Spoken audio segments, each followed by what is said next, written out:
আমি আমার দাদুর সাথে একটু মজা করে ভিডিও করছিলাম, তো দাদু হাসে পাগল হয়ে যাচ্ছে। তো হাই হ্যালো এভরিওয়ান, আমি পূজা, আপনারা দেখছেন পূজা সিম্পল ব্লগ।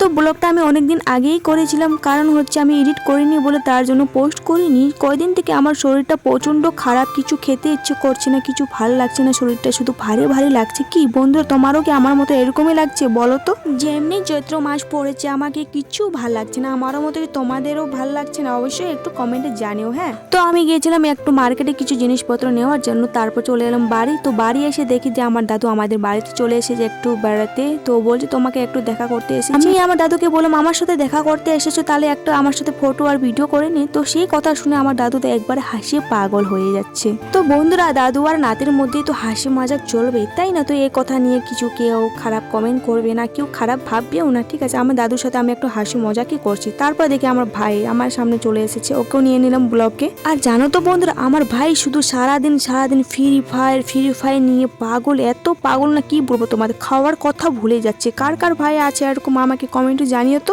তারপর আর কি, ভাই আর দাদুর সাথে একটু মজা করে চলে গেছিলাম রাত্রিবেলায় আমার দাদার আশীর্বাদ দেখতে, কারণ হচ্ছে আমার দাদাকে আজকে এসেছে কন্যা যাত্রী থেকে আশীর্বাদ করতে। আশীর্বাদ দেখে আবার চলে গেলাম খেতে। তো বন্ধুরা, খাওয়া দাওয়া একদম দুর্দান্ত হয়েছিল। তো খাওয়া দাওয়া কমপ্লিট করে এখন চলে যাব বাড়ি। তো আজকের ব্লগটা তোমাদের কেমন লাগলো? যদি ভালো লাগে লাইক কমেন্ট শেয়ার করে দিও। তো সাবস্ক্রাইব করতে ভুলবে না কিন্তু, ঠিক আছে? Tata, bye bye.